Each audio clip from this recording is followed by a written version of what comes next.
Okay, so you guys should have watched this video. When you're in the notes, it's going to say to watch the video about using Boolean operators for research. You don't need to watch it. This is the ed puzzle that you just did.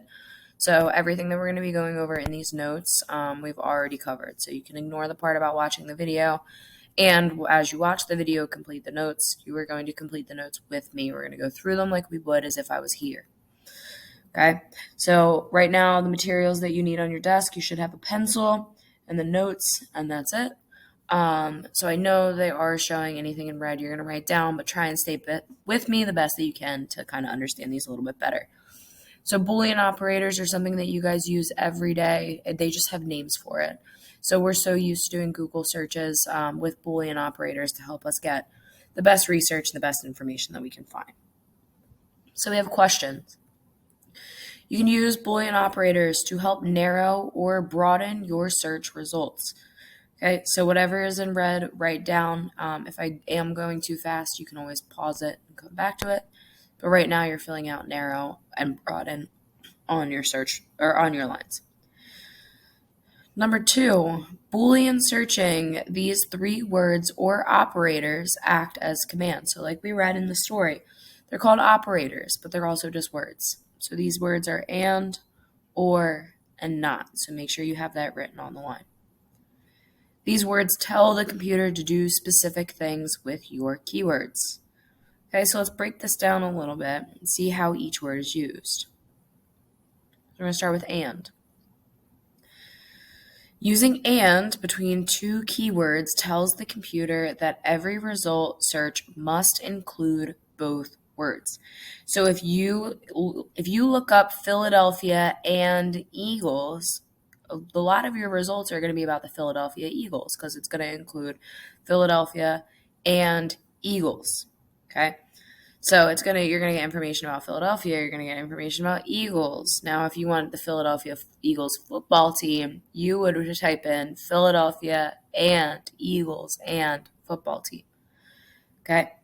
By adding another word with and, it helps you to narrow your search results by focusing on one aspect of your topic.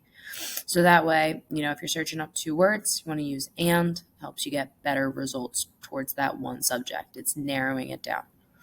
So pause right now and make sure you have these filled out. When you're done, you can unpause, and we're going to keep moving forward with or. So for number 4, 5, and 6, we're focusing on the Boolean operator or. Using or between 2 keywords tells the computer to include the results that have one keyword or the other keyword or both keywords. So how does using or help you when you are doing research? It's going to broaden your search to get more results. So there's a little saying, or gives you more. You want more results, you're going to use or. Philadelphia or Eagles.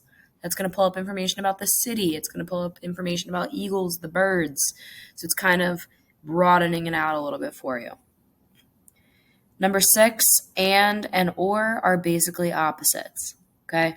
And narrows it down in the search, but or broadens it.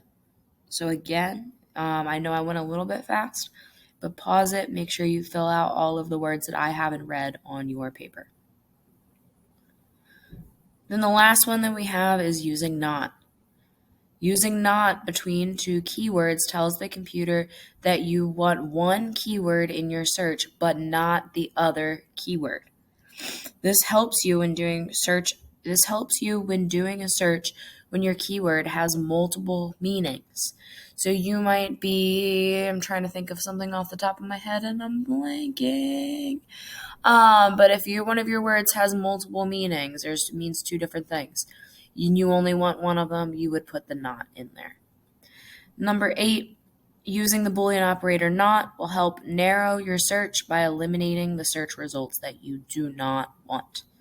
Okay, so when you're using Google, you must use the minus sign in place of the word not. So if you use any other search engine, you can type in not, but if you're using Google, you want to make sure that you're putting that minus sign next to the 0 when you're doing your research. Okay, so pause here, fill in your notes for not. When you're done, make sure you hand this into the English bin. That way I can give you some points for doing it.